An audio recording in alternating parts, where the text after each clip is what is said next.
ในวันที่27มีนาคม2025ผ่านมาศูนย์ค้นคว้าพืชพักและไม้ไหหมากสถาบันค้นคว้ากสิกรรมป่าไม้และพัฒนาชนบทร่วมกับบริษัทเศษส่วนจิวยวนยุยเฟิงกสิกรรมจำกัดได้เปิดฝึกอบรมในหัวข้อ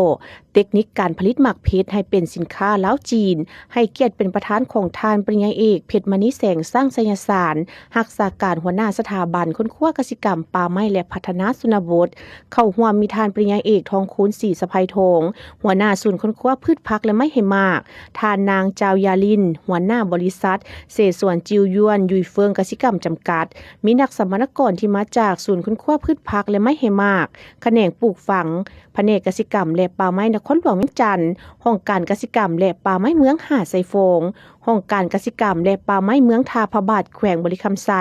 และกลุ่มผลิตพืชพักเมืองหาดไซโฟงและเมืองทาพระบาทรวมทั้งหมดจำนวน36ทาน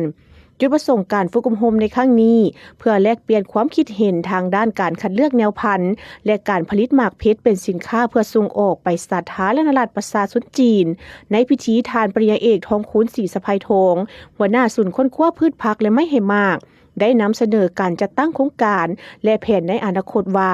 โครงการร่วมมือระหว่างศูนย์ค้นคว้าพืชพักและไม้ไหหมากกับบริษัทเศษส่วนจิวยวนยุยเฟิงกสิกรรมจำกัดได้นำเอาแนวพันธุ์หมากเพชรจำนวน3แนวพันธุ์คือแนวพันธุ์ TH แนวพันธุ์ HL และแนวพันธุ์ CJ จากสาธารณรัฐประชาชนจีนมาปลูกทดลองอยู่พื้นที่ของศูนย์ค้นคว้าพืชพักและไม้ไหหมากซึ่งได้เริ่มจัดตั้งปฏิบัติในเดือนตุลาคม2024ซึ่งปัจจุบันค้นคว้าทดลอง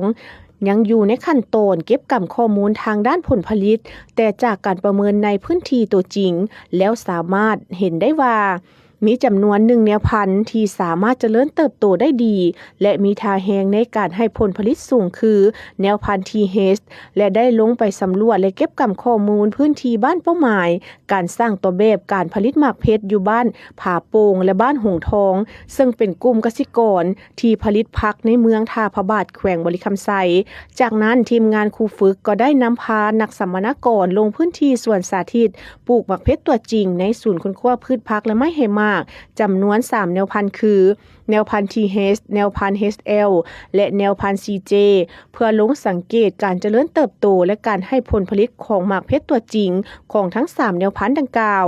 ในตอนท้ายของการฝึกอบรมทั้ง2ฝ่ายได้ปรึกษาหารือเกี่ยวกับนโยบายของบริษัทที่มีต่อสาวเกษตรกรที่สนใจปลูกและเป็นหัวข้อปรึกษาหารือหาข้อแก้ไขในการฝึกอบรมครั้งต่อไป